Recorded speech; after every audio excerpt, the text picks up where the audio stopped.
नमस्कार, मैं विवेक eternal education पे आप सबका स्वागत करता हूं। हम यूपी ट्रिपल एससी पेट 2023 के लिए रिवीजन सीरीज़ शुरू किए हुए हैं, जिसका ये अगला वीडियो है। उसी कड़ी में अब हम आज बात करेंगे हरित क्रांति के बारे में। इसके सभी महत्वपूर्ण पहलुओं को जानेंगे। इससे जुड़े हुए एग्ज़ाम में क्या किस चीज़ को लेकर प्रश्न बनाए जाते हैं उनके बारे में जानेंगे, और इसके बारे में एक ओवरव्यू ले लेंगे जिससे आपका रिवीजन हो जाए जल्दी से। तो इसके बारे में हम चलिए शुरू करते हैं। हरित क्रांति। अब हम हरित क्रांति का विश्व में जो जनक थे, हरित क्रांति जिन्होंने उन्नत बीजों का खोजा हुआ था, उनको नॉर्मन बोरलॉग जी हैं। इनको नोबेल शांति पुरस्कार से सम्मानित किया गया था 1970 में इनके कार्य के लिए, क्योंकि इनका कार्य जो था वो वाकई में क्रांतिकारी था। इन्होंने उन्नत बीजों को खोजा, जिससे एक ही जगह में जो कम पैदावार होती थी उस पैदावार की संख्या बढ़ गई। तो जिससे क्या हुआ कि हम खाद्यान्न की आपूर्ति विश्व भर में बढ़ गई। तो खाद्यान्न की आपूर्ति जब बढ़ने लगी तो उससे भुखमरी की समस्या को कम करने में सहायता मिली थी, जिसके लिए इनको नोबेल शांति पुरस्कार से सम्मानित किया गया था। अब हमें हरित क्रांति की आवश्यकता क्यों थी? क्योंकि भारत में भी भुखमरी थी। भुखमरी किस वजह से थी कि यहाँ अकाल पड़ा हुआ था। अकाल की वजह से भुखमरी चल रही थी। और फिर चाइना से हमारा वार हो गया। जब चाइना से युद्ध छिड़ गया तो उसकी वजह से भुखमरी की संख्या में और बढ़ोतरी हो गई। तो हमें भी खाद्यान्न आपूर्ति के लिए बाहर से सब मंगाना पड़ता था, दूसरे देशों से आयात करना पड़ता था। तो हमें उस समस्या से निपटना था, क्योंकि ना उस समय हमारे पास इतने संसाधन थे, ना इतना ही पैसा था कि आप बाहर से ही सारा चीज़ें मंगा के सभी को आपूर्ति कर दीजिए, क्योंकि हमारे यहाँ जनसंख्या शुरू से ही ज़्यादा थी। तो उसके लिए हमें क्रांति की आवश्यकता महसूस हुई। एक इस क्षेत्र में, खाद्यान्न क्षेत्र में हमें क्रांति चाहिए थी। तो इसका विचार दूसरी पंचवर्षीय योजना के दौरान बना था, भुखमरी की समस्या को दूर करने हेतु। तो इसीलिए इसका श्रेय लाल बहादुर शास्त्री जी को भी दिया जाता है, जबकि ये हुई थी इंदिरा गांधी जी के जब प्रधानमंत्री थी, तो उनके दौरान में ही ये हुआ था, तीसरी पंचवर्षीय योजना में। तो भारत में जो नेतृत्व इन्होंने किया था, एम एस स्वामीनाथन जी ने किया था इसका। और एक और याद रखिएगा, एक और वैज्ञानिक थे इनके साथ लगे हुए, तो उनका नाम था सी सुब्रमण्यम। तो एम एस स्वामीनाथन जी को इसका श्रेय दिया जाता है। इसका परिणाम क्या हुआ? हरित क्रांति से उत्पादन में भारी वृद्धि हो गई, खासकर गेहूं में। सबसे ज़्यादा विकास जिसमें हुआ था, सबसे ज़्यादा वृद्धि जिसमें हुई थी, वो गेहूं फसल थी। उन्नत बीजों का इस्तेमाल करने से गेहूं का पैदावार बढ़ गई।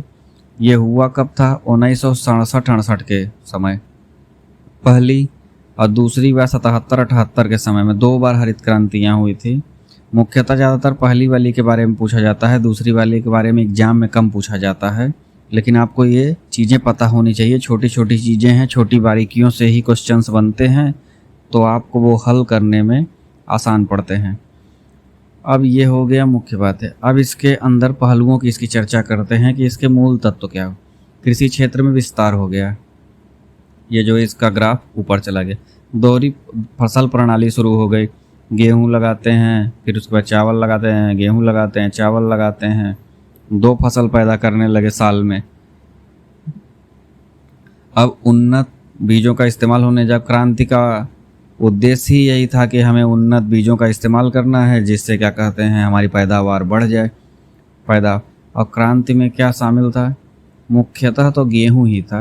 आप मुख्य रूप से जब याद करेंगे तो गेहूं के बारे में याद करेंगे। बाकी चावल, ज्वार, बाजरा, मक्का ये भी शामिल थे उसमें, लेकिन उस स्तर पे नहीं थे जिस स्तर पे गेहूं का उत्पादन किया गया था।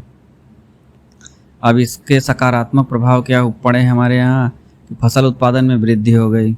जो फसल पहले एक उसी जगह में कम होती थी, वो कई गुना उससे बढ़ गई। खाद्यान्न आयात में कमी आ गई। जो हम विदेशों से मंगवा रहे थे पूरा करने के लिए, लोगों के पास खाद्यान्न उपलब्ध कराने के लिए और भुखमरी की समस्या को कम करने के लिए हमें विदेशों से आयात करना पड़ता था। उस आयात में कमी आ गई। किसानों को लाभ मिलने लगा कि उनके पास खाने के लिए भी बचने लगा और उनके पास कुछ बेचने के लिए भी होने लगा। तो जब वो बेचने लगे तो उनको लाभ होने लगा। औद्योगिक विकास किस तरीके से हुआ कि जब खेती बढ़ी तो उसके लिए हमें मशीनों की आवश्यकता ज़्यादा पड़ी, तो उससे मशीनीकरण बढ़ने लगा खेती से, और समय जिससे कम हुआ। पहले जैसे बैल खेत को जोता करते थे तो उसमें बहुत समय लगता था। ट्रैक्टर आ गया तो उससे आप एक ही दिन में कई सारे खेत जोत देता है वो। तो उसमें मशीनीकरण को बढ़ावा मिल गया, थ्रेसर बन गए और कई चीज़ें आ गई तो उससे जिससे कृषि में आसानी हो सके। ग्रामीणों को रोज़गार मिलने लगा। जब बड़े स्तर पर काम होने लगे, खेती होने लगी तो लोगों को रोज़गार भी मिल गया। लेकिन इसका कुछ नकारात्मक प्रभाव भी पड़ा, तो उसके बारे में जान लेते हैं। जो व्यावसायिक फसलें थी, ये आपके कपास, जूट, चाय और गन्ना, ये व्यावसायिक फसलों पे बिल्कुल ध्यान नहीं दिया गया। तो हरित क्रांति में ये एकदम हरित क्रांति से लगभग अछूती रही। और सबसे ज़्यादा उपज देने वाली किस्मों का कार्यक्रम जो था, ये सिर्फ गेहूँ, फोकस्ड गेहूँ पे था। चावल, जवा, बाजरा और मक्का ये कम था। ये सब चावल का इस्तेमाल दूसरी हरित क्रांति में चावल और दाल वाली चीज़ों पे जोर दिया गया था। और इसका क्या इफ़ेक्ट था कि ये पंजाब, हरियाणा, पश्चिमी उत्तर प्रदेश, मतलब मुख्य रूप से उत्तर भारत के इलाके में तो ये सक्सेस भी थी सबसे ज़्यादा पंजाब में। उसके बाद हरियाणा हो गया, फिर उत्तर प्रदेश का पश्चिमी इलाका हो गया। तो इन इलाकों में तो ये फेमस थी। लेकिन दक्षिण के भाग एकदम नदारद थे इसके उससे। बस 2 राज्यों का नाम आता है, आंध्र प्रदेश एवं तमिलनाडु। इसमें भी बहुत कम स्तर पे, जो स्तर उत्तर में था वो स्तर नहीं था। रसायनों का उपयोग बढ़ गया। आप देखिए, रसायनों का उपयोग जो बढ़ा, सबसे निगेटिव इम्पैक्ट यही पड़ा है, क्योंकि ये आज तक हम इसका दंश झेल रहे हैं। हमें इतना ज़्यादा रसायनों का उपयोग करते हैं फसल को पैदा करने में कि आप पूछिए मत। उससे क्या होता है कि हमारे स्वास्थ्य पे ही प्रभाव पड़ रहा है। और एक नकारात्मक चीज़ ये हुई कि पानी की खपत बढ़ गई। पानी की खपत इसलिए बढ़ गई क्योंकि पैदावार जब बढ़ गई तो उसको सिंचाई की व्यवस्था के लिए हमें पानी की व्यवस्था करनी पड़ी। उसके लिए पानी का दोहन ज़्यादा होने लगा, तो वो उसमें उसका जल स्तर जो है जल का घटने लगा। एक ही फसल चक्र को अपनाने से मृदा के पोषक तत्वों में कमी आ गई। गेहूँ लगाते हैं, फिर धान लगा देते हैं, फिर गेहूँ लगा देते हैं, फिर धान लगा देते हैं। तो इससे क्या होता है कि जो मिट्टी की उर्वरा शक्ति है वो घटती चली जाती है, पहले ज़्यादा फिर घटती चली जाएगी। जबकि जो जायद की फसलें होती हैं वो उर्वरा शक्ति को मिट्टी की बढ़ाती हैं। तो उनको ज़रूर चने का और मूंग का, इन सब का दलहन की खेती ज़रूर करनी चाहिए बीच में, जिससे कि आपकी मिट्टी की उर्वरा शक्ति जो है वो रिचार्ज हो सके।